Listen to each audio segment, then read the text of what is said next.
मोक्ष द्वारम क्रीड़ा का उद्देश्य तारकासुर को पराजित कर वो खड़ग प्राप्त करना था जिसमें उसके प्राण बसे थे, किंतु अब क्रीड़ा पटल पर तारकासुर स्वयं एकाकी ही सक्रिय था, क्योंकि प्राप्त हुए अंक के कारण ही कुमार कार्तिकेय सर्प के मुख में समा चुके थे। ये तो इस सर्प का मुख है। मुझे इससे बाहर जाने का प्रयास करना चाहिए।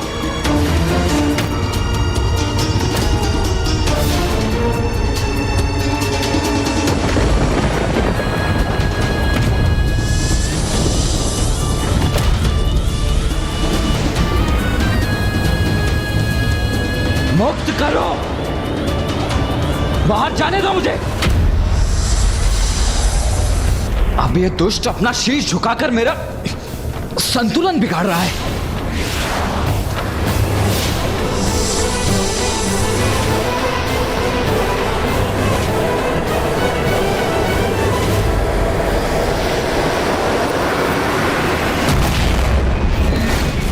कुमार कार्तिकेय, आप कहां चले गए? आप कहां चले गए? आप कहां चले गए? उलझ गया है तुम्हारा सेनापति। अब जैसे जैसे एक एक पल बीत रहा, उसके लौटने की संभावना क्षीण होती जा रही है। तुम्हारा ये कथन मात्र एक मिथ्या के अतिरिक्त कुछ भी नहीं है तारकासुर, क्योंकि यदि ऐसा होता तो तुम हमें यहाँ छोड़कर कब के यहाँ से अदृश्य हो जाते, किंतु तुमने ऐसा नहीं किया। तुम भली भांति जानते हो कि कुमार कार्तिकेय पुनः यहाँ लौटेंगे, इसीलिए तुम यहाँ स्थित हो हमारे समक्ष। इस क्रीड़ा को रचा है मैंने, प्रत्येक वर्ग पर जाल बिछाया है मैंने, इसलिए ज्ञात हो जाए कि कुमार कार्तिकेय वहां पहुंच चुके हैं जहां से वो लौट नहीं सकते। महाराज की जय! महाराज की जय! महाराज की जय! महाराज की जय! ये सब क्या हो रहा है? ये कहाँ आ गया हूँ मैं? महाराज की जय! महाराज की जय! महाराज लीजिए, इन्हें ग्रहण कीजिए। नहीं, यहाँ कहीं कुछ भूल हो रही है आप लोगों से।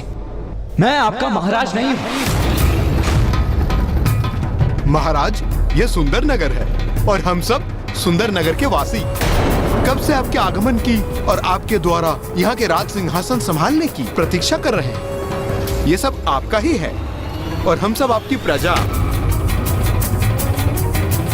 मुझे तो सर्प ने निकला था, मैं यहाँ कैसे आ गया?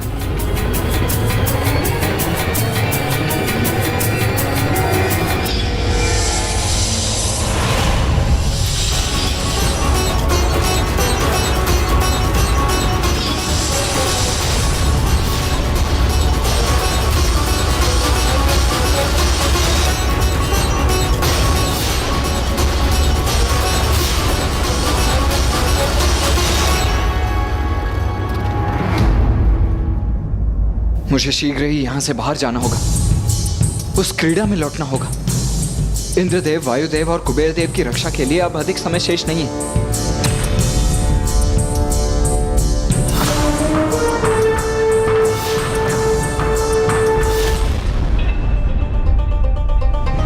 यहाँ जहाँ तक आपकी दृष्टि जा रही है वो सब कुछ आप ही का है महाराज।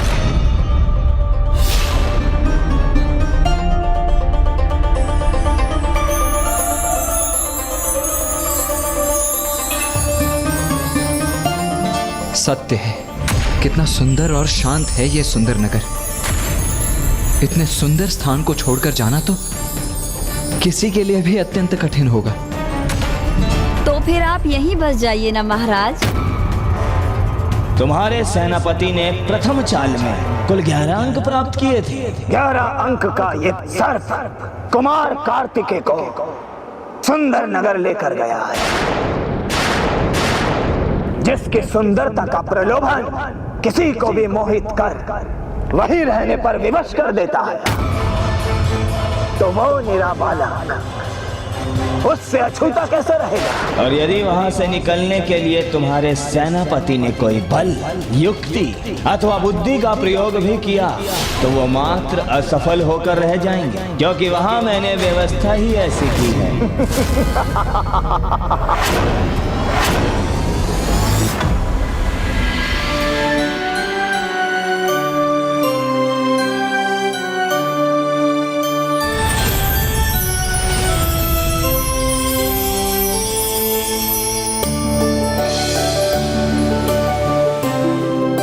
ऐसा अद्भुत स्थान जहाँ सर्वत्र सुंदरता और शांति है, ये वातावरण मेरे यहाँ वास करने के लिए सर्वथा उपयुक्त है। महाराज की जय, महाराज की जय। कुमार कार्तिकेय के देव सेनापति पद पर स्थापित होने हेतु उनके अभिषेक का शुभारंभ हो। देव सेनापति कुमार कार्तिकेय की। पुत्र देव सेनापति हो तुम, देवताओं की रक्षा अब दायित्व है तुम्हारा। जाओ जाओ, अपना दायित्व निभाओ।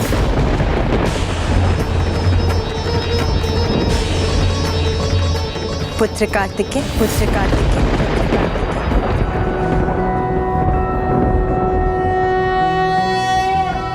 ओम जानी नाम चेतांसि देवी भगवती ही सा। मुझे क्षमा कर दीजिए माँ, अपनी क्षणिक दुर्बलता के प्रभाव में इस सुंदर नगर के प्रलोभन में आकर मैं अपने कर्तव्य का परित्याग कर यहाँ वास करने का विचार कर बैठा था। पुत्र, ये क्रीड़ा ही कुछ ऐसी है, मोक्ष द्वार अथवा मोक्ष पट्टम जीवन की ही यात्रा की प्रतीक है। जो इसमें उत्तम आचरण करता है, अच्छाई के मार्ग पर चलता है, वो जीवन में ऊपर की ओर बढ़ता है। और जब कोई किसी प्रलोभन में आता है तो उसे दुर्भाग्य रूपी सर्प डसता है। तुम सर्प से चित्रित उस वर्ग में जाके स्थित हुए जो लोभ का प्रतीक है। इसीलिए तुम सुंदर नगर पहुंच गए। ये मात्र एक माया है, संसार की माया, जो व्यक्ति को अपनी ओर आकर्षित करती और उसे उसके उद्देश्य से भटका देती। और स्मरण रखना पुत्र, यदि इस माया में उलझे तो पुनः भटक जाओगे। मैं समझ गया माता। मेरा मार्गदर्शन करने के लिए आपको कोटि कोटि धन्यवाद।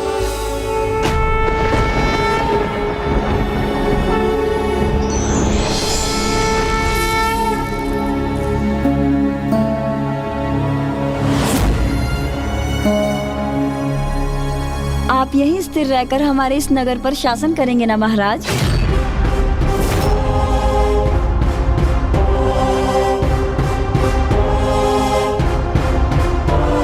मुझे इतना सम्मान देने के लिए आप सभी का धन्यवाद। किंतु मैं आपके राजा के पद पर स्थापित नहीं हो सकता।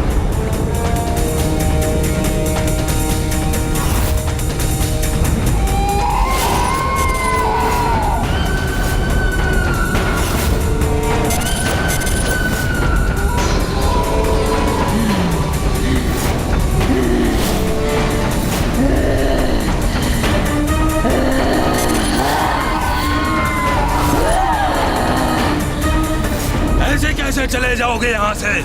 सुंदर नगर से आज तक कोई लौट कर नहीं गया।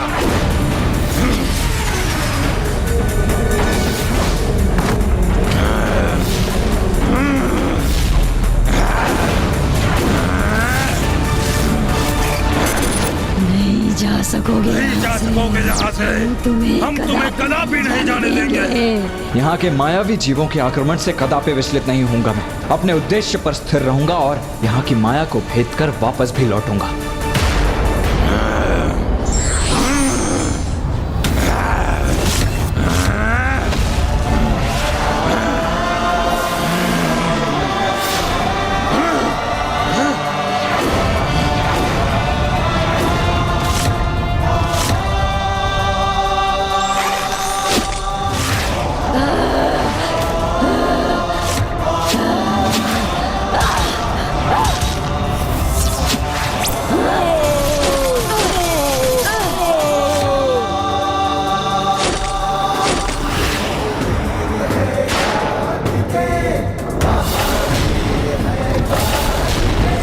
है सत्य प्रलोभन रूपी सुंदर नगर का।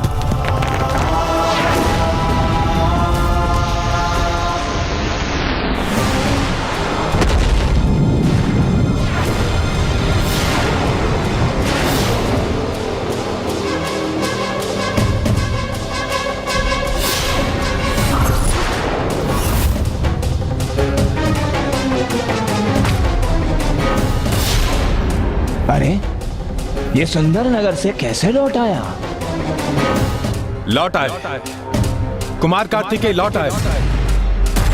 क्यों तारकासुर, तुम तो कह रहे थे सुंदर नगर का प्रलोभन कुमार कार्तिकेय को मुक्त कर उन्हें वहीं उलझा देगा, किंतु देखो ये तो तुम्हारे सम्मुख खड़े। जो आज तक कोई न कर सका वो इसने कैसे संभव कर दिया?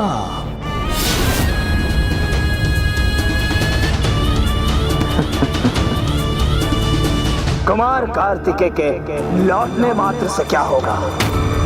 सर्वप्रथम यह देखो कि वो कहां स्थित है।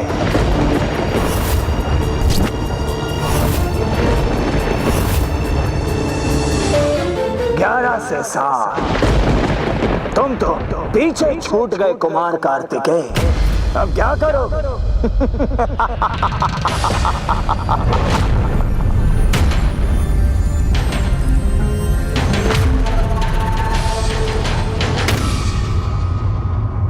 तो कुमार उस क्रीड़ा पटल पर पीछे चले गए थे। यही तो है ये क्रीड़ा। यदि इसमें आपको सर्प डस लेता है तो आप स्वतः लुढ़क कर उसकी पूंछ के वर्ग पर पहुंच जाते हैं। किंतु ब्राह्मण देवता, यदि तारकासुर छल कर रहा था इस मायावी क्रीड़ा में, तो कुमार कार्तिकेय के लिए पासे तो स्वयं स्कंद माता फेंक रही थी। यदि वो चाहती तो कुमार कार्तिकेय को वो अंक प्राप्त हो सकते थे जो उन्हें विजयी बना देते, है ना? तब माता और तारकासुर में क्या भेद रह जाता माता? छल कपट माया ये तो एक असुर के अवगुण है, आसुरी प्रवृत्ति के प्रतीक हैं। यदि छल कपट का प्रयोग कर रहा था वो धूर्त तारकासुर, तो कुमार कार्तिकेय को भी माता का आशीर्वाद प्राप्त था। माता में उनका अटल विश्वास और उनकी भक्ति ही उनकी शक्ति थी। ठीक उसी प्रकार जैसे भैया और मुझे भी अपनी भक्ति और विश्वास में ही आस्था है, वो विश्वास कि महाराज देवोदास भी वही करेंगे जो उचित है और पिताश्री को काशी लौटने के लिए आमंत्रित करेंगे। बालक, अब मेरी बारी।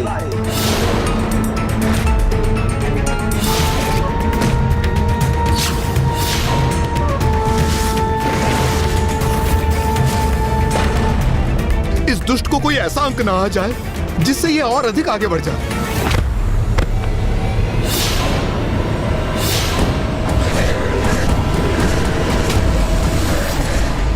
मुझे 4 अंक चाहिए।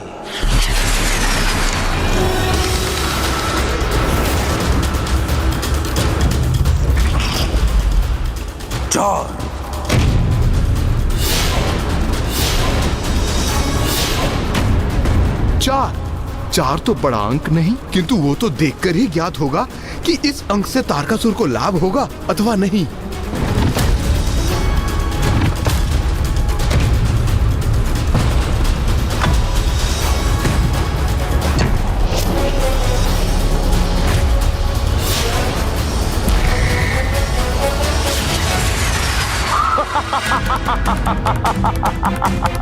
ये क्या? अरे वाह, एक और सीढ़ी प्राप्त हो गई है मुझे।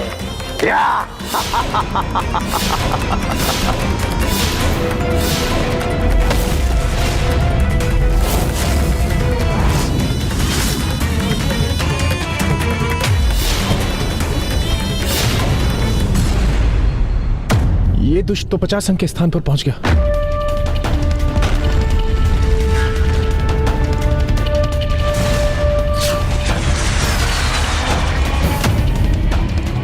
ऐसे ही आगे बढ़ते रहे तो हम यहाँ से कभी मुक्त नहीं हो सकेंगे। सीधे 50वें स्थान पर पहुंच गया हूं मैं। आनंद आ रहा है मुझे, आनंद। मेरा भाग्य मेरे साथ है। क्यों कुमार कार्तिकेय, बोलो।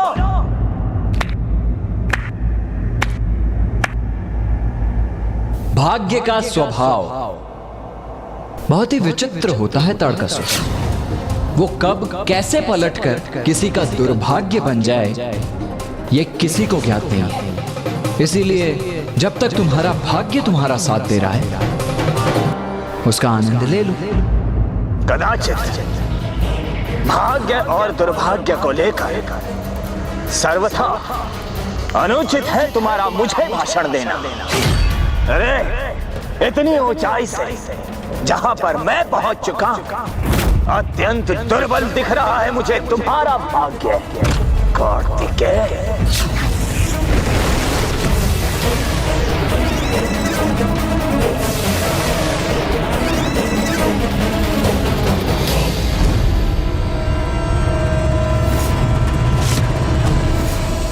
कुमार कार्तिकेय, इस बार आपको बड़ा अंक पाकर शीघ्र ऊपर बढ़ना होगा, अन्यथा हम सदैव के लिए इस वृक्ष में परिवर्तित हो जाएंगे।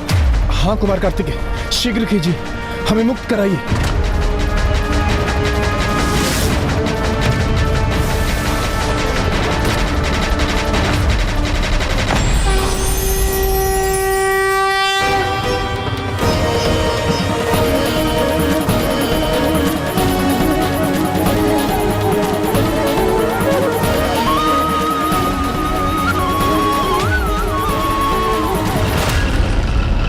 पर किस पर अपनी दृष्टि साध रहा है? मुझे तो कुछ दिखाई नहीं दे रहा है।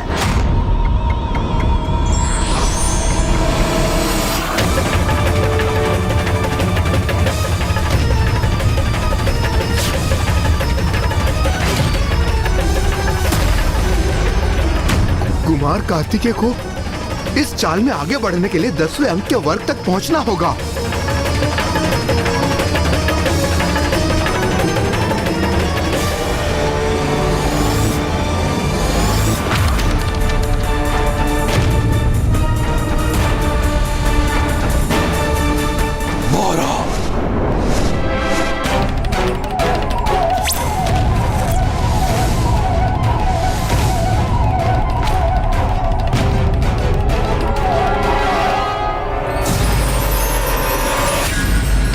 आगे बढ़ने दे रहा हूं मैं इसे, ताकि जब ये ऊंचाई से गिरे तो इसे देखकर मुझे आनंद आए।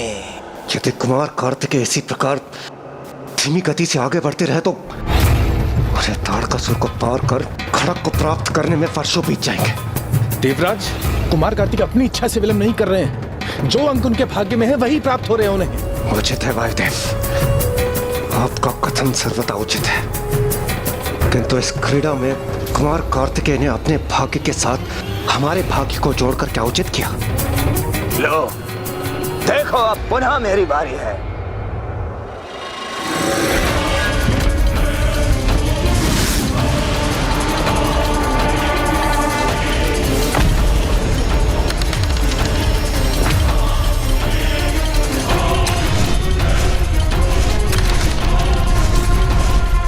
मुझे 3 अंक चाहिए।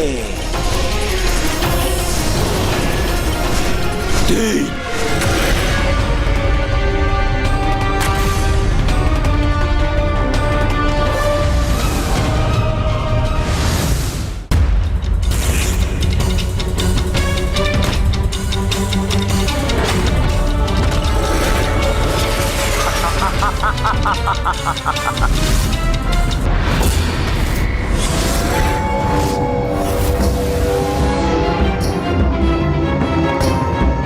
ये तारकासुर 70 के अंक वाले वर्ग पर पहुंचे और कुमार कार्तिकेय तो अभी 16 पर ही है। चलो देव सेनापति, चलो अपनी चाल चलो।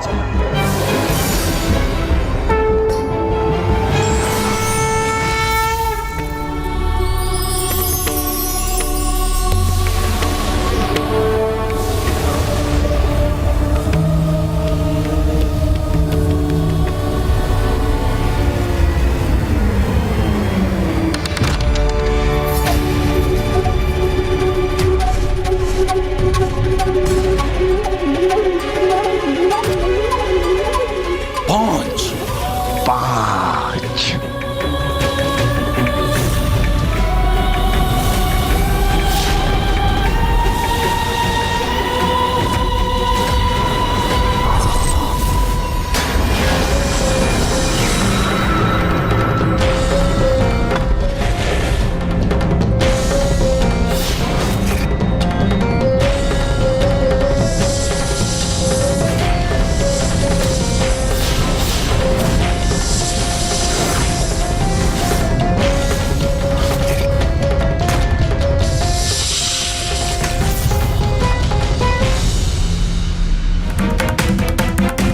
क्या हुआ देव सेनापति?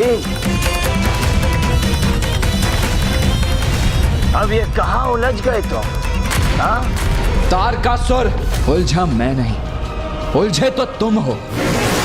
ये बालकों की क्रीड़ा छोड़ो और मोक्ष द्वारम की क्रीड़ा समाप्त करने चलो। उलझ रहा हूं मैं? मैं तो तुम्हारे ही समक्ष हूं। ओह, समझा। आतंकित हो गए हो तुम मुझसे, इसलिए उन देवताओं के निकट पहुंचकर स्वयं को सुरक्षित समझना चाहते हो तुम, है ना? क्या हुआ तुम्हारा साहस कुमार कार्तिकेय? अभी तो मैंने कुछ किया ही नहीं और इतने भयभीत हो गए तुम मुझसे।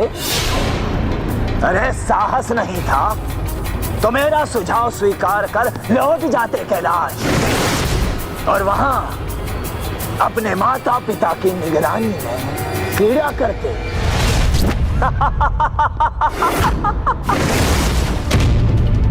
प्रतीत होता है इस बालक को क्रोध आ रहा है, तो क्या प्रतिशोध लेना चाहते हो तुम मुझसे?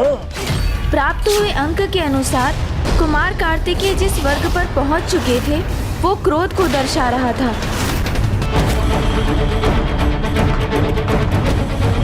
क्यों? क्रोध आ रहा है ना तुम्हें? हाँ? तो लो ये खड़ग और अंत करो मेरा।